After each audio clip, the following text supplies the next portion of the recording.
ये जो माइक्रोसॉफ्ट वर्डटा आपन सामने मु खोली एटा कौ वर्सन मु आज वीडियो करार कारण हूँ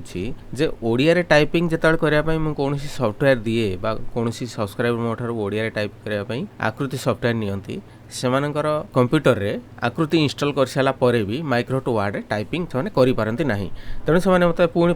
पचारती जे एटा कहीं ओडिया रे टाइपिंग हो पारुनी सेटा तार प्रॉब्लम होची जे जदि हायर वर्सन आप यूज करूछंती ताले सेटा ओडिया रे टाइपिंग करि हबो नाही हायर वर्सन माने आपण जदि 2016 2019 2021 2022 2024 एई भला जदि वर्सन यूज करूछंती माइक्रोसॉफ्ट वर्ड रो तबे सेतर ओडिया रे टाइपिंग करि हबो नाही तेणु पुणी सब्सक्राइबर माने मते पचारनी जे एटा मोर को वर्सन मु जानिबी केमिति तो माइक्रोसॉफ्ट वर्ड रो को वर्सन आपण यूज करछंती से विषय जानिया पे मु आपण गोटे टेक्निक कहि दउ देखंतु एठी जो कंट्रोल पैनल अछि कंट्रोल पैनल को जिबे एठी डायरेक्ट कोन करे ना ऑन इंस्टॉल योर प्रोग्राम रे क्लिक करिवे किबा ए जिंसटा जदि आपन देखा जाउ न थाए तारे जो व्यू बाय लार्ज आइकन तापर एठी व्यू बाय स्मॉल आइकन तापर एठी व्यू बाय कैटेगरी रे क्लिक करिवे ऑन इंस्टॉल योर प्रोग्राम रे क्लिक करिवे एठी आपन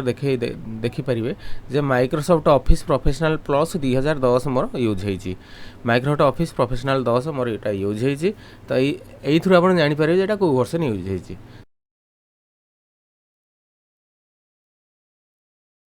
आपन कहि दउची आपन जो आइकन अछि आपर जतल खोलिबे आपर जतल डबल क्लिक करी खोलिबे माने करंदो मु एठी डबल क्लिक करी खोलुची एटा किछि सेकंड पय हेडा देखै दबो जे को वर्जन रे सेटा तिया माने खोलुची तो एठी देखंदो मु डबल क्लिक करी खोलुची डबल क्लिक करिया परे देखंदो किछि सेकंड पय देखै देला 2010 बोली गिरी देखंदो आपन मु आउ थरे देखै दउची